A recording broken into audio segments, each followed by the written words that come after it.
A pergunta sempre é: e aí, Zahri, como é que foi a caminhada? Como é que você encontrou o mestre, o Guruji, como você chama? Como você encontrou Raichana? Porque encontrando ele é que eu encontrei a mim. A mim. Como? Desde eternidade eu posso dizer para vocês que eu sentava na varanda da casa de meus genitores e olhava para o céu, porque essa era a instrução, era a programação que nós havíamos, que ali era o habitat, da onde estava o Deus. E eu falava, eu conversava com ele e perguntava: o que eu estou fazendo aqui? Quem sou eu? Quem são essas pessoas? Que muitas vezes eu considerava, eu sabia quem era, mas o meu sentimento era ainda estranho a tudo isso. Mas morria essa posição, ficava guardada. Por quê? Porque o dia a dia, as informações, as ações amorosas deles na nossa volta faziam com que nós voltássemos para a identidade novamente. Você é Denise, filha de fulano, de Beltrano, estuda, precisa estudar para se formar, ter uma profissão, e ali vão direcionando todas as posições. Quando eu entrei na pré-adolescência, eu comecei a perceber que existia algo diferente em mim do que o padrão da adolescência. Talvez até pelo biotipo, mas existia algo diferente. A minha forma de tratar, a minha forma de aceitar, de ter mais clareza nas coisas. Mas também ficou.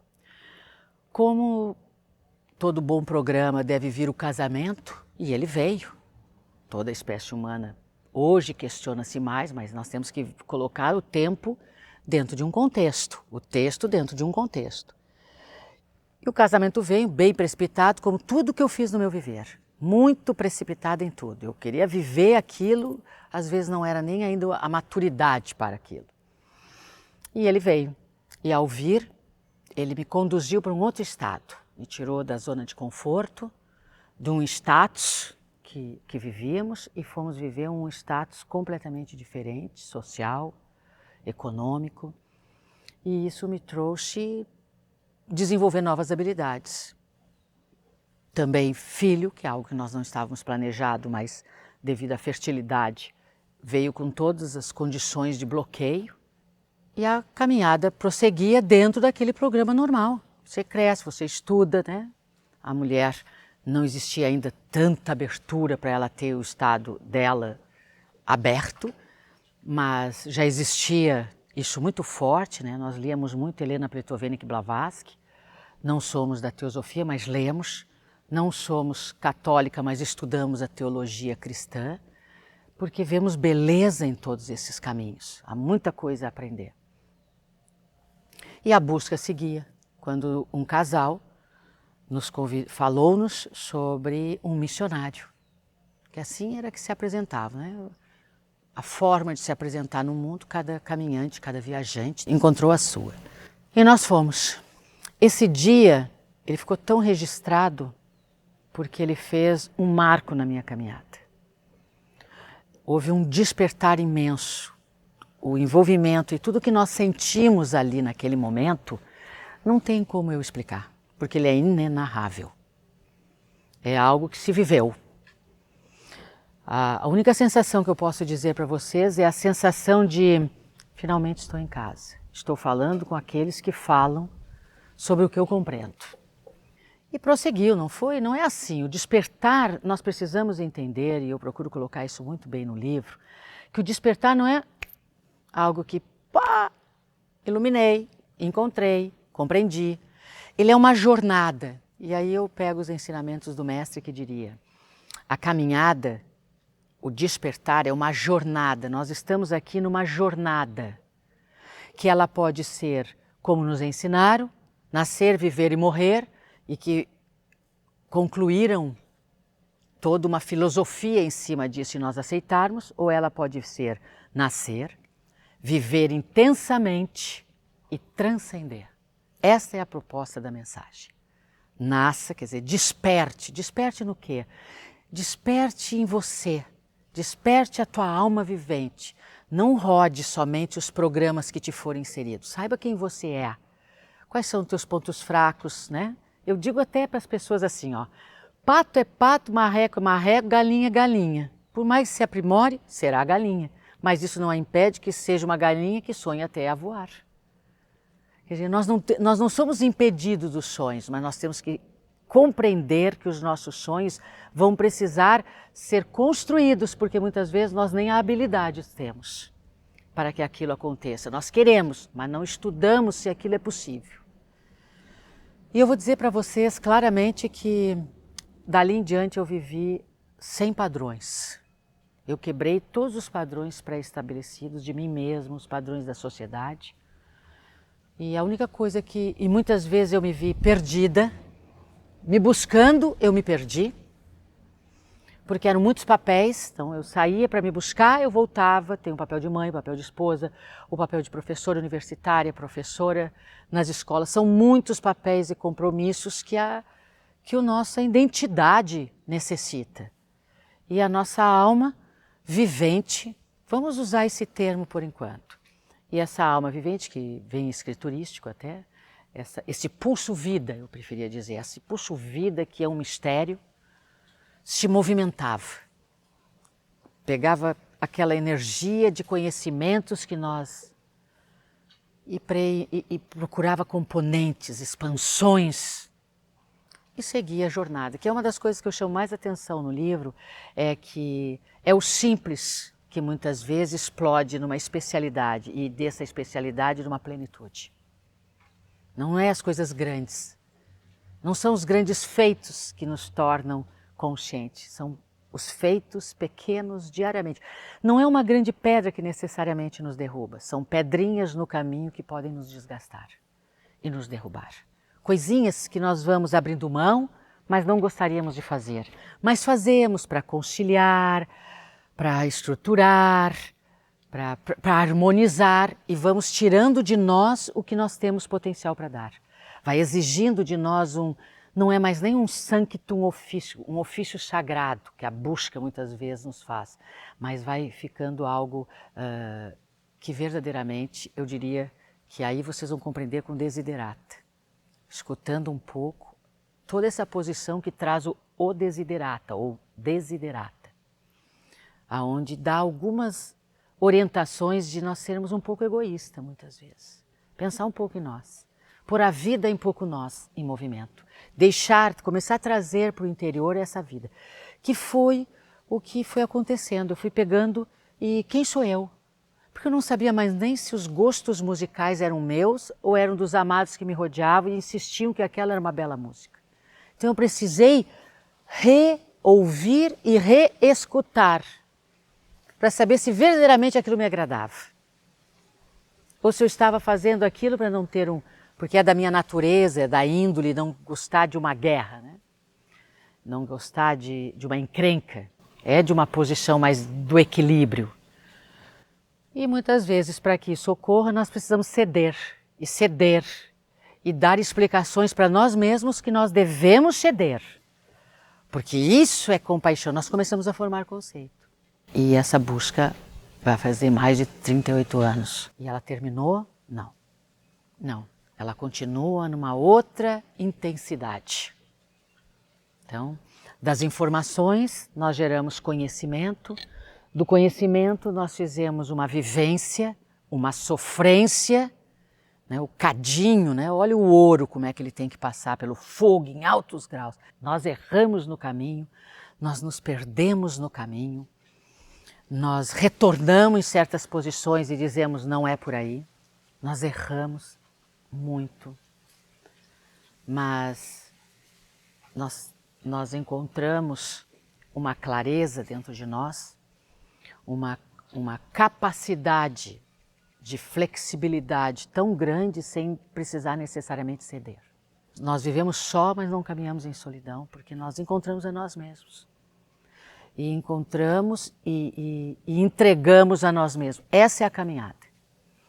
Isso gerou nos filhos, não quer dizer que eles não têm que pensar como eu penso, jamais instruir dessa forma, porque eu vejo que se instrui muito mais pelo exemplo, pelas atitudes, do que pelas palavras. E hoje eles vibram por todo esse trabalho. Certa vez até nós tivemos uma filha bem depois dos 2 primeiros, né? E ela certa vez perguntaram na escola para ela qual era a profissão da mãe dela. E a resposta dela me fez pensar muito. Ela disse: a minha mãe vai nas almas e desperta.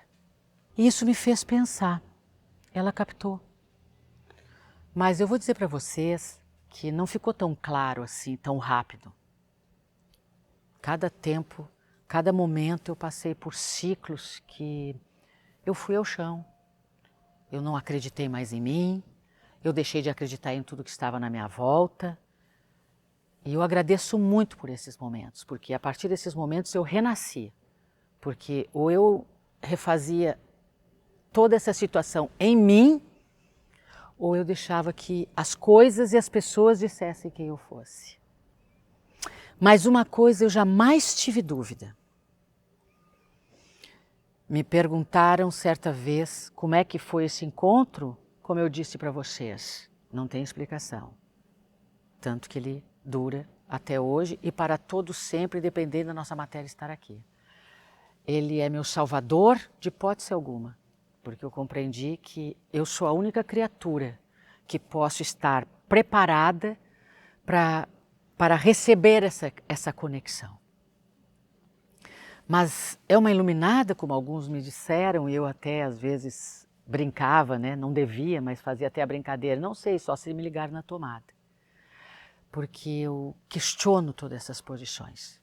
Não desacredito, mas eu quero ver sobre o meu prisma. Entender com a minha capacidade de compreensão. E eu chamei todos os ensinamentos de a mensagem. Então, Guruji seria o mensageiro. Esse mestre é maior, aquele é menor, como é que fica tudo isso? Eles são viajantes do universo. E viajam trazendo dimensões de conhecimento de diferentes paragens dimensionais. Eles não vieram para ser idolatrados. Eles vieram para ensinar como nós podemos sair de ser apenas humano, demasiadamente humano, e possamos, mesmo com toda a nossa humanidade, desenvolver em nós capacitadores, componentes que propiciem um caminhar sábio, com sabedoria, até mais com o saibo, porque não vou entrar muito nessa posição. Então, da informação geramos conhecimento, do conhecimento trazemos o saber, mas não para aí. Aí tem o saibo, que é essa conexão. Então a forma de subir a montanha são várias. A jornada para essa montanha ao encontro de si mesmo são inúmeras belíssimas, outras não tão belas e mais imaginativas, não tão vivenciadas, compreendidas e fluídas, quer dizer, em atitude. Uma pessoa que é capaz de saber ressignificar-se. Não porque ele não era o suficiente interessante ou a suficiente interessante o modelo dela ou dele. É porque ele pode ou ela pode ser melhor, não do que ninguém, mas do que a si mesmo. Essa é a luta travada, trazida pela ontologia através da teologia das religiões, que coloca, é todos os dias, porque existe dentro de nós, como diriam os xamãs, 2 lobos. Vence quem mais você alimenta. Independente do caos do mundo, independente de tudo que possa vir externamente, nada favorável a nós, mas depende da nossa postura frente a esse caos. E eu procurei fazer o fundamento para que nesses momentos que eu nada compreendia, e o que eu compreendia ou o que eu compreendia não era suficiente para eu entender o que estava passando, eu me segurava em posições não de autoajuda, mas de uma fé que não se explica, das estruturas que fomos construindo, como? Usando o tempo, Denise, para o crescimento Zahri. Aí saiu Zahri, Denise Régio. Quer dizer, é a minha criação junto com a minha criação humana. Então minha criação está nesse contato com essa beleza, dessa expansão dos universos. E a minha criação vê como eu posso manejar tudo isso sem ferir, sem contestar a verdade do outro, a realidade do outro. Porque nós vamos falar logo em outros vídeos sobre a mudança da verdade na quebra do paradigma para a premissa. Porque o mundo hoje está na incerteza. E na incerteza não pode ter certeza de nada. Nós não podemos mais ter certeza. Antes nós estudávamos algo, poderia durar 10 anos no tempo cronológico da Terra. Hoje pode mudar amanhã com as novas informações. Então, verdadeiramente, pandemia, pontos de guerra, são tantas as incertezas que vai fazer o homem e a mulher desse planeta, o humano, a espécie como nós, como espécie, vai fazer com que interiorize, mas eu buscava essa interiorização. Então não é uma coisa que surgiu da crise, do caos, surgiu de mim mesma. E aos pés do Gurudji, como eu digo no livro, eu fui buscar os ensinamentos que me ensinassem essa alma vivente a despertar, a compreender-se melhor, e para isso não precisei abandonar toda a estrutura que estava ao meu redor, que eu chamo de meus amados e queridos e que vocês chamam de família. Que eu compreendo. Para mim não é uma família, são meus amados e queridos. Eles me escolheram e eu os escolhi. Essa é uma posição e nós todos geramos uma posição que viva numa determinada harmonia.